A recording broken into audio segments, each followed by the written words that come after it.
Baik, terima kasih Bang Karni. Saya nggak nyapa satu-satu lagi untuk menghemat waktu.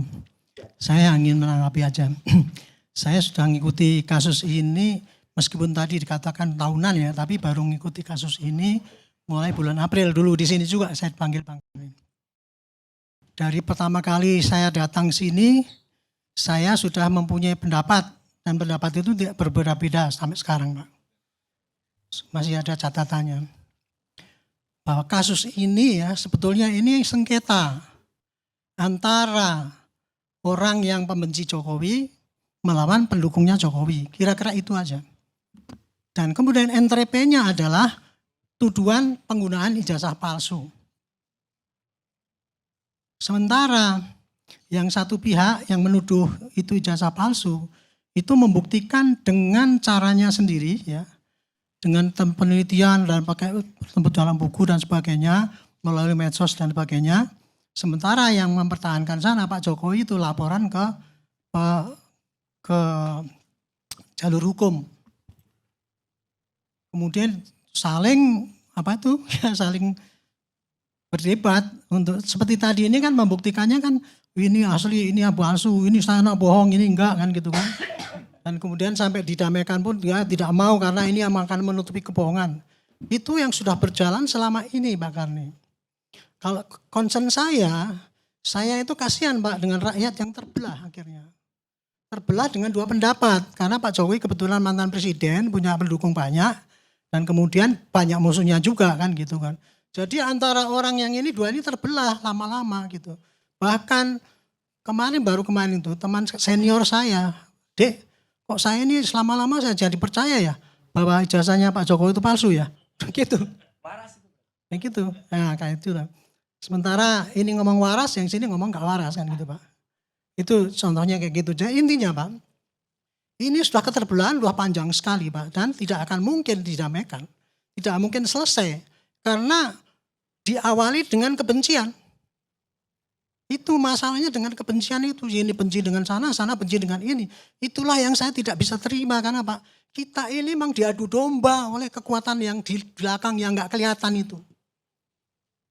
Kalau saya jelas kekuatan asing pasti ada. Amerika pasti mengadu domba kita. Inggris pasti Eropa pasti mengadu domba kita.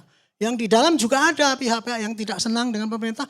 Itu mengadu domba supaya kondisinya jadi ini. Itulah yang terjadi. Makanya itu saya tampil di sini bukan saya membela Pak Jokowi, bukan. Tetapi saya ingin menerangkan pada rakyat, inilah yang sebetulnya terjadi Pak. Dan kira-kira penyelesaian yang baik adalah begini menurut pendapat saya. Gitu. Jadi kalau menurut saya tidak akan panjang-panjang ya Pak Karya. Itulah tadi pokok masalahnya ya gitu ya. Jadi saya tidak ingin apa yang saya sampaikan ini, wah saya karena membela Pak Jokowi, bukan. Saya membela kebenaran Pak, kejujuran. Demi Tuhan, saya bersumpah ya, bolak-balik saya di mana-mana bersumpah. Karena saya bukan membela Pak Jokowi, tapi saya menerangkan kebenaran menurut pendapat saya. Gitu. Apa yang ditempuh oleh Pak Jokowi sudah dilaporkan ke Polda Metro. Apa yang ditempuh oleh pihak yang melawan Pak Jokowi itu sudah dilaporkan ke Mabes Polri. Hanya masalahnya, ini kan jadi seakan-akan kan yang tadinya itu sengketa mengenai jasa palsu, kan masuk ke ranah pidana jadinya karena ada LP kan. Nah, LP-nya adalah pasti melalui polisi dong. Polisi menangani pidana itu berdasarkan dari para laporan polisi. Laporan polisi yang disampaikan kepada Barreskrim oleh para yang kontra Pak Jokowi itu ya, bahwa mengatakan Pak Jokowi menggunakan ijazah palsu. Kira-kira begitu poinnya gitu. Nah, kemudian saya ya pengalaman sebagai penyidik ya. Penyidik Barreskrim begitu mendapatkan laporan adanya penggunaan ijazah palsu oleh Pak Jokowi, pasti dia akan mencari alat bukti. Buktinya apa? Kalau orang menuduhkan ijazah palsu, contoh yang paling mudah adalah orang menggunakan uang palsu lah. Maka pasti Pak ini memakai uang palsu membeli kambing. Mana uang palsunya? Pasti nomor satu, ada enggak itu bukti uang palsu itu? Nah, sama juga yang di Barreskrim itu.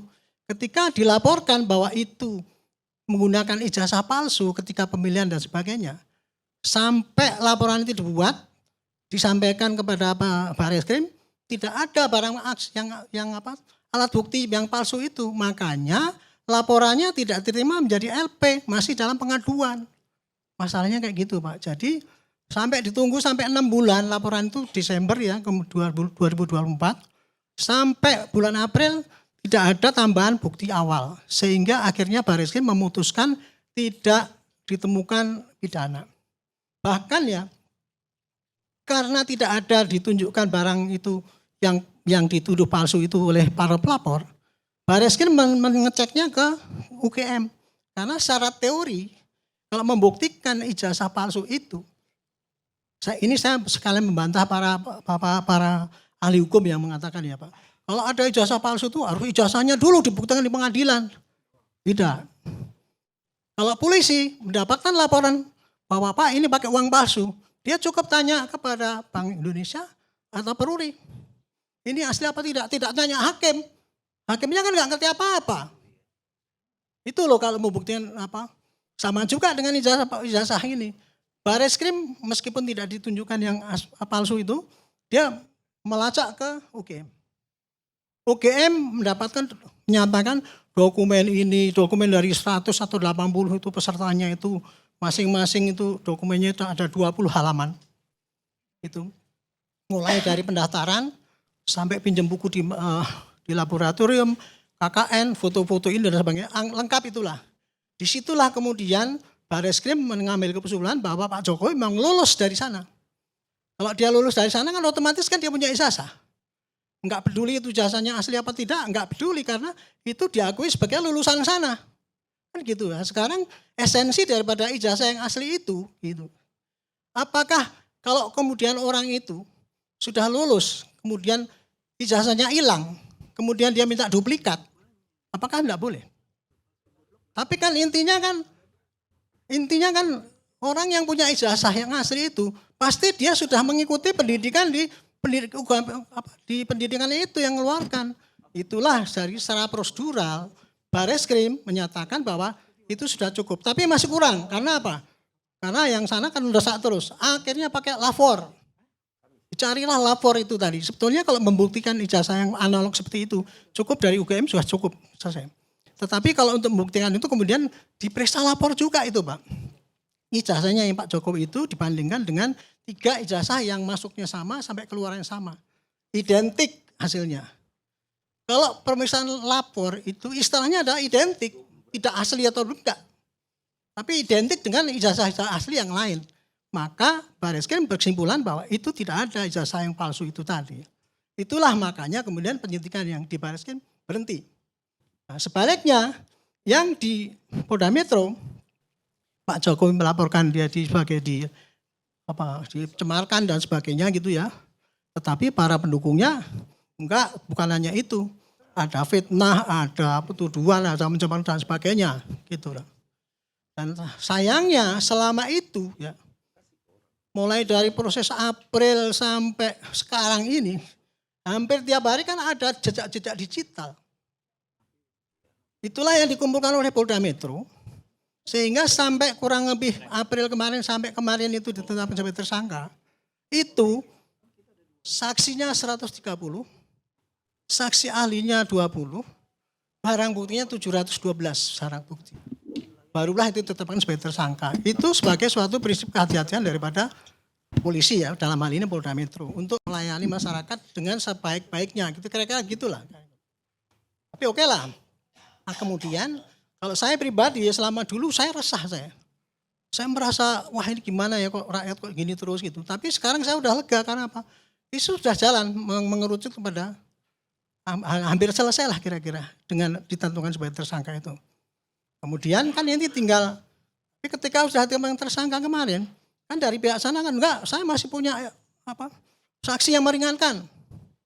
Itu saksi 720 enggak penting. Yang penting saksi saya yang benar. Oke, polisi Polda Metro masih bagus Pak, masih memberikan kesempatan. Oke lah, saya pakai ketentuan KUHP yang baru bahwa kalau ada saksi yang meringankan harus diterima itu. Dikasih kesempatan, silahkan gitu. Jadinya kan agak mundur lagi itu prosesnya itu. Nah, kemudian kalau saya ditanya, ya ini kira-kira baiknya penyelesaian ini bagaimana Pak? Kalau saya pribadi ya Pak Karni, Ini sebagai akhir saya tuh.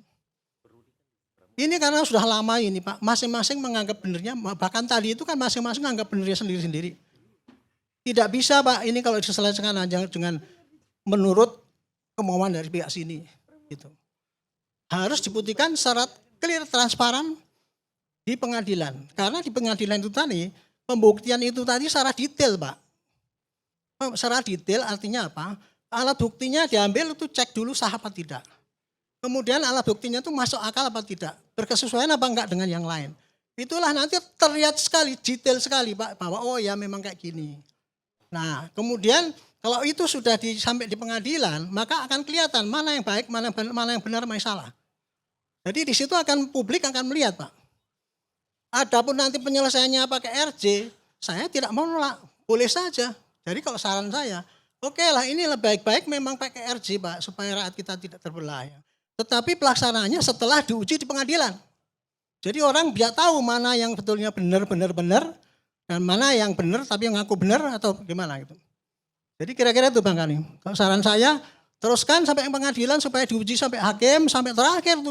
Karena RJ kan sekarang bisa dilakukan di tingkat penyelidikan, penyidikan, penuntutan.